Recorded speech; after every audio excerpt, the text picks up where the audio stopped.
सभी मित्रों को नमस्कार। आज हमारे साथ हैं डॉक्टर बी.एस. नेगी, जो अपने क्षेत्र के बहुत ही अच्छे जानकार हैं और चिकित्सा के क्षेत्र में आपका बहुत ही महत्वपूर्ण योगदान रहा है, चाहे वो पर्वतीय समाज हो, चाहे आम लोग हों जिनके बीच में हम लोग रह रहे हैं, मतलब आप ये कह सकते हैं मैदानी इलाके के लोग। तो अभी मैं कुछ बात ऐसी उनसे करना चाहता हूँ जो आज की डेट में कुछ सब लोगों को कुछ ज़रूरत होगी उसके बारे में, या जानकारी आपको चाहिए होगी। आज की डेट में देखिए तो मौसम में परिवर्तन हो रहा है, कुछ ऐसी चीज़ें या कुछ ऐसी सावधानियां हैं जो आपको रखनी चाहिए। तो डॉक्टर साहब से मैं ये पूछना चाहता हूँ कि आज जो मौसम चेंजिंग वेदर है उसके अंदर क्या क्या प्रिकॉशन रखने चाहिए, ताकि आम आदमी अगर वो छोटे मोटे प्रिकॉशन रखे तो उनकी हेल्थ जो कुछ ठीक रहे और बदलते मौसम में वो सुखद महसूस करें। जी।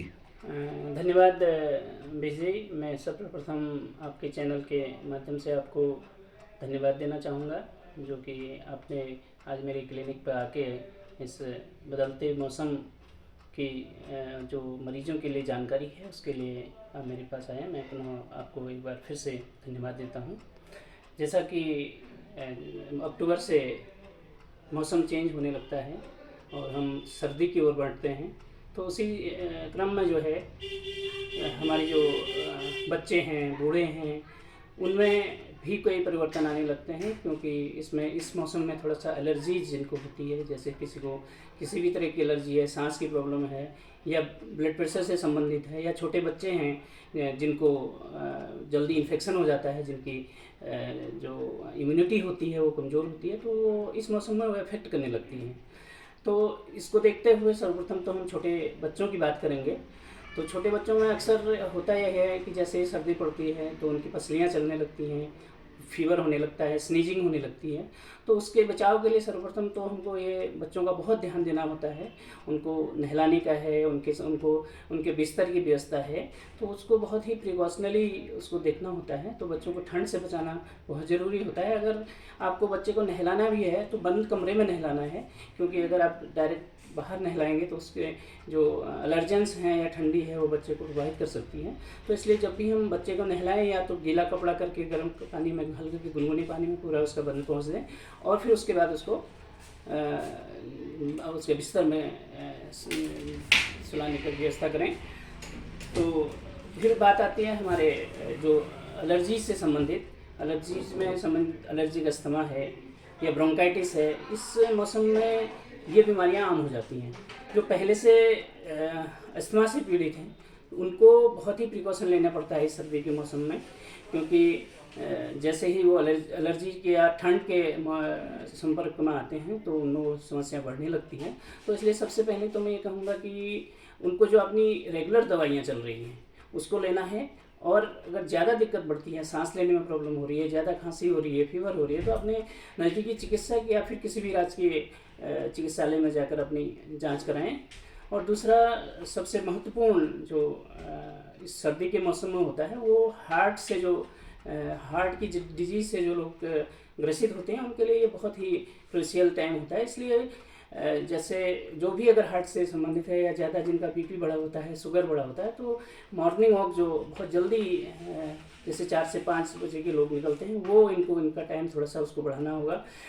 जितनी देर में निकलें और कम से कम उनको जो एक्सरसाइज है वो कम करें, क्योंकि अगर ज़्यादा एग्जर्शन होगा तो उससे आपके जो बीपी बढ़ेगा और जो हार्ट से संबंधित बीमारियां हैं वो भी बढ़ने की संभावना रहती है।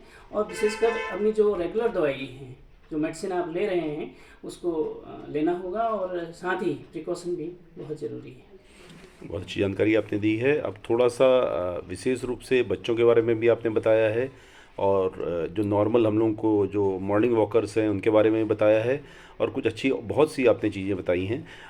कुछ चीज़ें ऐसी हैं जो हम लोग, कुछ मजबूरियां ऐसी होती हैं जो हम लोग रोज़ उसकी तरफ मुंह नहीं मोड़ सकते हैं। जैसे मान लीजिए कि रोज़ कुछ लोग जो होते हैं फील्ड में काम करते हैं, कुछ लोग कार में चलते हैं। जो कार में चलने वाले लोग हैं थोड़ा सा बचे रहते हैं, लेकिन जो फील्ड में काम करते हैं, रोज़मर्रा का जो काम कर रहे हैं, जैसे बाइकर्स हैं या पैदल चलते हैं या बस में ट्रेवल करते हैं, उनके लिए विशेष सावधानी क्या होनी चाहिए? देखिए, अगर नॉर्मल आदमी है तो उसको जो ठंड से बचने की है, या जो उसको इतना इफेक्ट नहीं करेगा। उनको ज़्यादा प्रभावित करती हैं ये मौसम बदलते हुए मौसम में जो पहले से बीमार है, जैसे माने कोई एलर्जी से, कोई नेजल एलर्जी से ग्रसित है, या कोई अस्थमा से है, कोई रेस्पिरेटरी से संबंधित कोई बीमारी है, या हार्ट से प्रॉब्लम किसकी है, तो उनको ज़्यादा ये मौसम इफेक्ट करता है। जो स्वस्थ आदमी है उसको इतना इफेक्ट नहीं करेगा, लेकिन प्रिकॉशनरी जो मौसम को बदलाव को देखते हुए उनको भी इस बात का ध्यान रखना है अपने स्वास्थ्य का। और एक चीज़ और है कि जैसे हम लोग के खान पान से भी कई समस्याएं जुड़ी होती हैं। तो आजकल जिस तरह से खान पान है, स्ट्रीट फूड्स हैं, घर में बने हुए खाने हैं, तो आजकल बच्चे स्ट्रीट फूड्स की तरफ जाते हैं। कुछ बड़े लेते हैं जो हेल्थ की तरफ बहुत कॉन्शियस हैं, वो अपने घर का खाना खाते हैं। तो किस तरह का खाने का आहार हमारा होना चाहिए, या व्यवहार तो आपने बता दिया, आहार किस तरह का होना चाहिए, किस तरह के आहार को हम करेंगे जिससे हमारा खाएंगे, या जो भी आप कह सकते हैं, जिससे हमारे इम्यूनिटी लेवल बढ़े, और ये किस तरह की सावधानियां हमको रखनी चाहिए, किस तरह का आहार का सेवन करना चाहिए? देखिए, सर्दी के मौसम में आहार का भी बहुत बड़ा महत्वपूर्ण स्थान है। विशेषकर हम बच्चों की बात करते हैं तो दुर्भाग्य से हमारी जो भारत में है, बच्चों का जो वेट है उसका जो एक लेवल अगर हम ऑल ओवर वर्ल्ड में देखें तो यहाँ पर जो मोटापा बच्चों में है बहुत ज़्यादा देखा गया है। तो उसका एक ही कारण है कि आज की जीवन शैली बिल्कुल बदल गई है। तो बच्चे जो है बाहर का स्ट्रीट फूड खाना, जंक फूड खाना इस तरह ज़्यादा पसंद करते हैं। इसलिए जो बच्चों का वेट उनकी आयु के हिसाब से होना चाहिए वो बहुत ज़्यादा बढ़ गया, जिसके बहुत सारे इफेक्ट पड़ते हैं। बहुत जल्दी उनको मोटापा आने के कारण बहुत सारी हार्ट से संबंधित बीमारियां होने लगती है, थायराइड की भी प्रॉब्लम होने लगती है। तो इसलिए बच्चों का माता पिता विशेष ध्यान दें कि वो स्ट्रीट फूड ना लें, जंक फूड ना लें। तो और दूसरा जो है हमारे जो हार्ट से संबंधित है या फिर सांस रोग से ग्रसित जो लोग हैं उनको भी खान पान का थोड़ा सा बहुत ध्यान देना पड़ेगा, क्योंकि हार्ट से संबंधित लोग जो बीमार लोग हैं उनको पहले से एक, या शुगर से संबंधित जो बीमारी है उनसे एक आहार चार्ट हॉस्पिटल से या डॉक्टर द्वारा मिलता है, उसके हिसाब से अगर लेंगे तो जीवन शैली बहुत अच्छी से गुजार पाएंगे। अभी कुछ चीज़ें और होती हैं, जैसे हमारे घर में हमारे जो बड़े बुजुर्ग रहते हैं या सीनियर सिटीजन रहते हैं, उनको इस मौसम में कभी कभी हाथ पैर में दर्द या कुछ ऐसी तरह की दिक्कतें रहती हैं जिसकी वजह से बहुत पीड़ित रहते हैं। जैसे जैसे ठंड बढ़ती है तो ये चीज़ें बड़ी हावी होती हैं, उसके लिए क्या आपका सुझाव है? हाँ, ये जो जैसे ही ठंड बढ़ती है, जो आर्थराइटिस के पेशेंट होते हैं, जॉइंट्स पेन के पेशेंट होते हैं, उनमें ये प्रॉब्लम बढ़ने लगती है।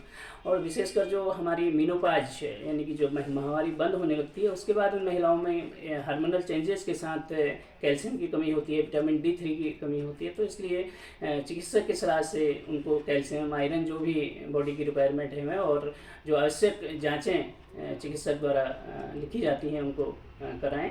और जो कभी भी पेन किलर अपने जो भी सेल्फ मेडिकेशन जिसको हम कहते हैं वो ना करें, क्योंकि सेल्फ मेडिकेशन से अगर आप दवाइयाँ ज़्यादा ले रहे हैं, दर्द की दवाइयाँ ले रहे हैं, तो उसके बहुत सारे साइड इफ़ेक्ट्स हैं, किडनी पे हैं, हार्ट पे हैं, हमारे लीवर पे हैं। इसलिए जब भी अगर आपको इस तरह की प्रॉब्लम है, आपने नज़दीकी चिकित्सक के और या राजकीय चिकित्सालय में जाकर अपनी समस्या बताएं और उसका निराकरण करें।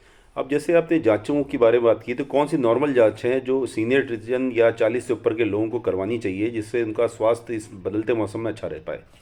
जहाँ तक जांच की बात है वो तो आपका चिकित्सक तय करेंगे। जैसे ही आप चिकित्सक के पास जाएंगे तो वो आपके सारे सिम्टम और जो भी आपसे बीमारी से रिलेटेड जो चीज़ें हैं उसका वो हिस्ट्री लेंगे। उसके बाद जो भी रिक्वायरमेंट उनको लगेगी कि कौन सा टेस्ट लिखना है तो वो वही लिख सकते हैं। अब सेल्फ से आप कौन सा टेस्ट कराना है ये आप तय नहीं कर सकते।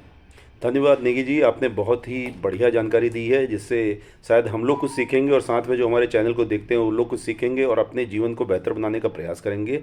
आपका बहुत बहुत धन्यवाद और आप भविष्य के लिए आपको बहुत बहुत शुभकामनाएं। धन्यवाद।